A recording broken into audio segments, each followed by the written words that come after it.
సరే.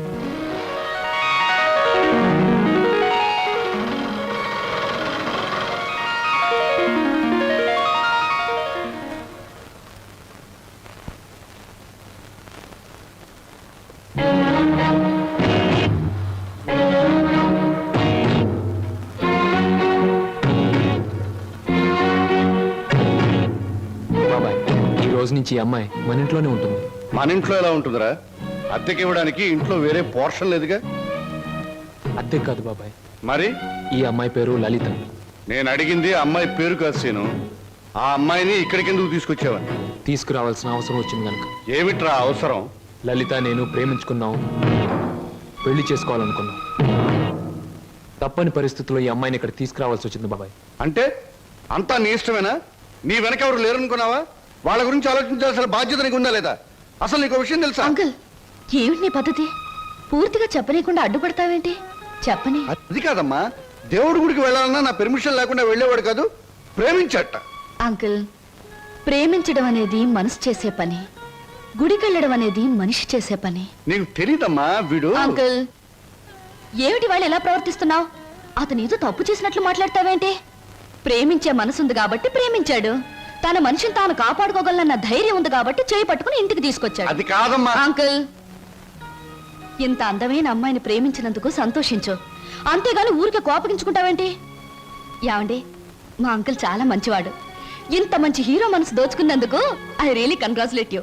రండి. క్షమించండి, ఈ ఇంట్లో వాళ్ళకి ఇష్టం లేకుండా ఇక్కడ ఉండటం నాకు ఇష్టం లేదు. నేను వేరెక్కడైనా ఉంటాను. మీరు మమ్మల్ని అవమానిస్తున్నారా? అవమానిస్తున్నానా? లేకపోతే ఏమిటి? ఒక నిస్సహాయమైన ఆడది ఇంటికొస్తే ఆదరించకుండా బయటికి గింటేంత దుర్మార్గుడు అనుకున్నారా మా అంకుల్? మీరెక్కడికి వెళ్ళక్కర్లేదో రండి. అంకుల్, ఒకరికొకరు మనసిచ్చి పుచ్చుకుని వచ్చారా? ఇద్దరుగా వచ్చిన వాళ్ళని ఆశీర్వదించి ఒకటిగా చేయ అంకుల్. ప్లీజ్ ప్లీజ్ అంకుల్, మీరు లోపల పదండి. ఇంకా ఇక్కడ నిలబడ్డావేంటి? పద పద పద పద. ఆంటీ, ముందు కుడికాలు పెట్టించి లోపల తీసుకెళ్ళు. లక్ష్మి, ఏంటి అలా చూస్తుండిపోయావు? మీ వదిలి లోపల తీసుకెళ్ళి దిష్టి వెళ్ళు. రండి లోపల.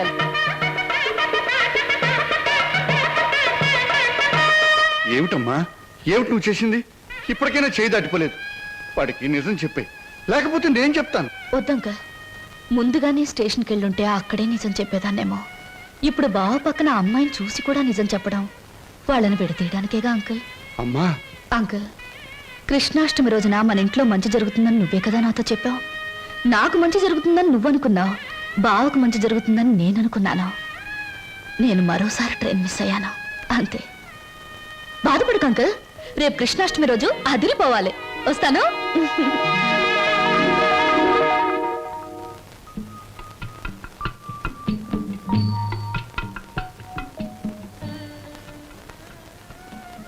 నిజంగా? అవును, చాలాసేపు ఎదురు చూసాం. ట్రైన్ కదిలిపోయింది. ఆ తర్వాత మా సరోజ్ ఏమైందో మాకు తెలీదు. దాని జ్ఞాపకార్థంగా ఆ టికెట్ను మా అన్నయ్య ఫ్రేమ్ చేయించాడు. ఇప్పటికీ మా సరోజ్ అంటే మా అన్నయ్యకి ఎంత ఇష్టమో. అదృష్టవంతురాలు. ఎందుకని? మీ అన్నయ్య లాంటి మంచి మనిషి మనసులో మిగిలిపోయినందుకు. నేను ఒప్పుకోను. పాప మా రోజు ట్రైన్ తప్పిపోకుండా ఉండుంటే ఆ అమ్మాయి అంత అదృష్టవంతురాలు ఉండేది కాదు. అయినా జ్ఞాపకంగా మిగిలిపోవడంలో అదృష్టమే ఉంది. జ్ఞాపకం శాశ్వతం కాబట్టి. అవును, జ్ఞాపకం శాశ్వతమే. కానీ శాశ్వతంగా ఉండాలంటే కేవలం జ్ఞాపకంగా మిగిలిపోవాలని ఇప్పుడే తెలిసిందే. ఏమిటి మీరు మాట్లాడేది? ఏముంది, మీరు చెప్పిన దానికి పొడిగింపు. స్వప్న ఎప్పుడు అంతే వదినా, ఒక్కోసారి తన మాటలు అర్థం కావు. ఏ, నేను తెలుగులోనే మాట్లాడతానే. తెలుగులో కాదు, తెలివిగా మాట్లాడుతావు. అందుకనే నాకేం అర్థం కావు. అరే, ఇదేమిటి ఇలా వేశారు? అందరూ కృష్ణుడు లోపలికి రావాలని బయట నుంచి పాదాలు ఇంట్లోకి వేస్తారు. మీరు మీ ఇంట్లోంచి బయటకు వేశారేమిటి? అవును, అందరిది స్వార్థం. కృష్ణుడు వాళ్ళ ఇంట్లోకి రావాలని. అంటే కృష్ణుడు వాళ్ళ ఇంట్లో లేడన్నమాటేగా. కానీ నా ఇంట్లో మనసులో కృష్ణుడు ఎప్పుడు ఉంటాడు. అతనికి నచ్చజెప్పి ఎప్పుడు నా దగ్గరే ఉంటాయలా? అందరి దగ్గరికి వెళ్ళు అని పాదాలు బయటికి వేశాను. అవి మీరు వేసిన పాదాలతో కలిపాను. అంటే కృష్ణుడు నా ఇంట్లోంచి మీ ఇంట్లోకి వస్తున్నాడనమాట. చాలా చక్కగా మాట్లాడుతున్నారే మీరు. ఎక్కడ నేర్చుకున్నారు? జీవితం అనే స్కూల్లో దురదృష్టం అనే మాస్టారు పరిస్థితులనే బెత్తంతో బాధి మరీ నేర్పారు.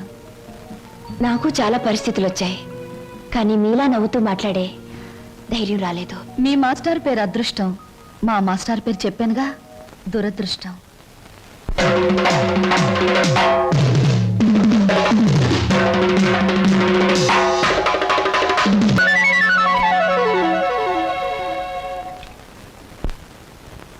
సంవత్సరాలు నేను చెప్తున్నాను. ఇదిగో ఆ చెట్లకి చెప్తే అవన్న మన పెళ్లి చేసిన పెంట్ల పేరయ్య.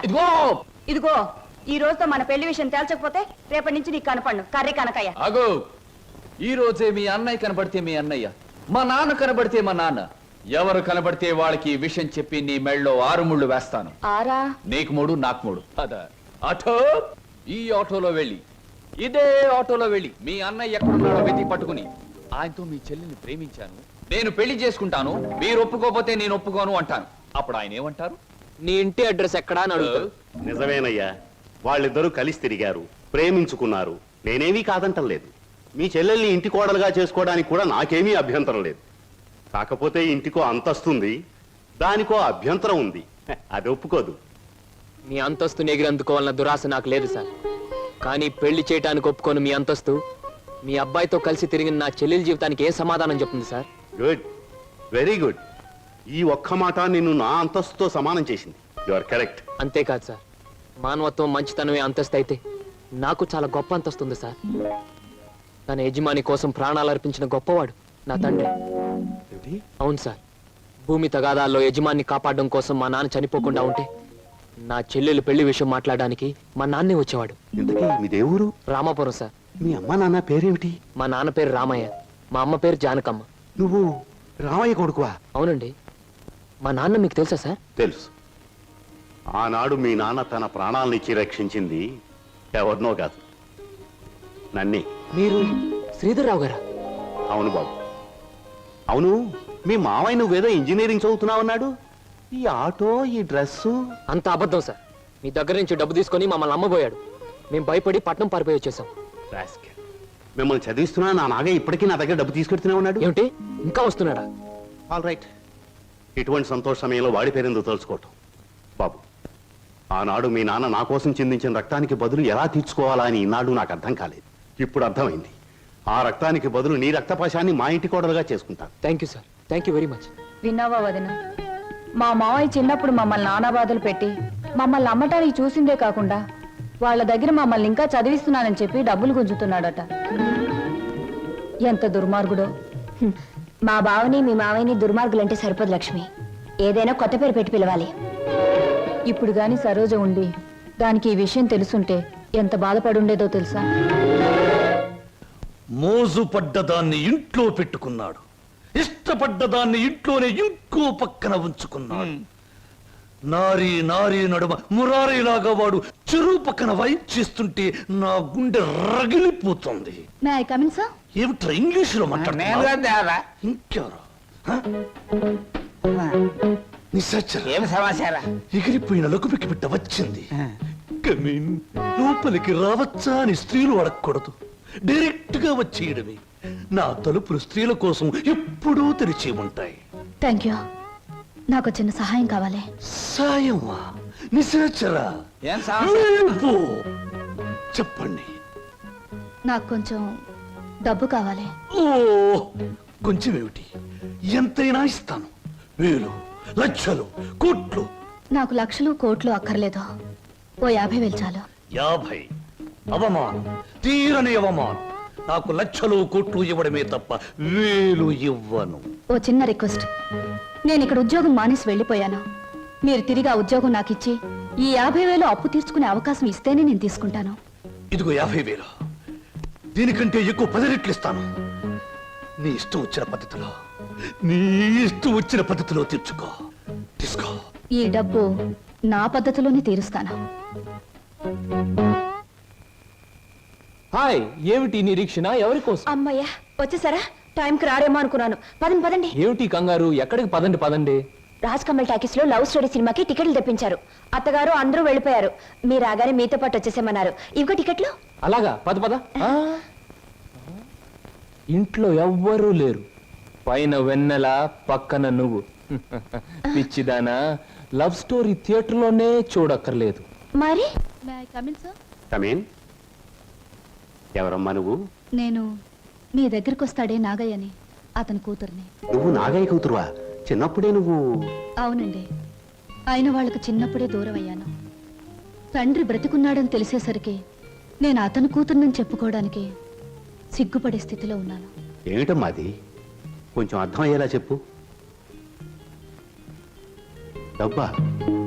ఎందుకమ్మా? సార్, మీరు మా బావకి అతని చెల్లెలకి చిన్నప్పటి నుంచి సహాయం చేసే దృష్టితోనే డబ్బిచ్చారా? కానీ మా నాన్న ఆ డబ్బు తనే తినేసి వాళ్ళ నమ్మకానికి పెట్టేస్తే వాళ్ళు తప్పించుకుని పట్నం పారిపోయారు. ఇప్పటికీ మా నాన్న వాళ్ళ పేరు చెప్పి మీ దగ్గర డబ్బు తీసుకుంటున్నట్టు నాకు మొన్నే తెలిసిందే. అందుకు తండ్రి చేసిన పాపాన్ని నువ్వు చెల్లించడానికి వచ్చావా? ఇది మీ తృప్తి కోసం ఇవ్వడం లేదండి, నా తృప్తి కోసం ఇస్తున్నాను. నా తండ్రి చేసిన పాపమే నన్ను వెంటాడింది. అందుకే ఈ జన్మలో నేను అనుకున్నది ఏదీ జరగలేదు. కనీసం ఈ పాపాన్ని ఇలా తుడిచేస్తే వచ్చే జన్మలో అయినా నేను అనుకున్నది జరుగుతుందేమో. అందుకే తీసుకోండి సార్, ప్లీజ్.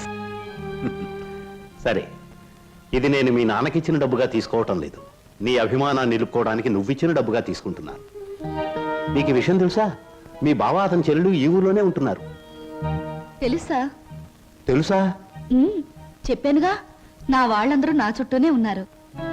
కొందరు చెప్పుకోలేని స్థితిలో ఉన్నారు, కొందరు చెప్పకూడని స్థితిలో ఉన్నారు. నేను మా బావ ఉంటున్న ఇంట్లోనే ఉంటున్నానండి. మరి మీ బావకి నువ్వెవరో తెలీదా? నేనే చెప్పలేదు. ఏమ్మా? అతను నా భావం తెలిసేసరికి అతను ఇంకో అమ్మాయిని ప్రేమిస్తున్నాడని తెలిసింది. నేనని తెలిస్తే అంతా తారుమారయ్యే ప్రమాదం ఉంది. అందుకే నిజాన్ని దాచిపెట్టాను. నిజాన్ని దాచిపెడితే నీకే నష్టమేమో. సార్, నాకు ఎంత కష్టం కలిగినా హాయిగా భరించగలను. కానీ నా వల్ల ఇతరులకు కష్టం కలగడం ఒక్క క్షణం కూడా భరించలేను.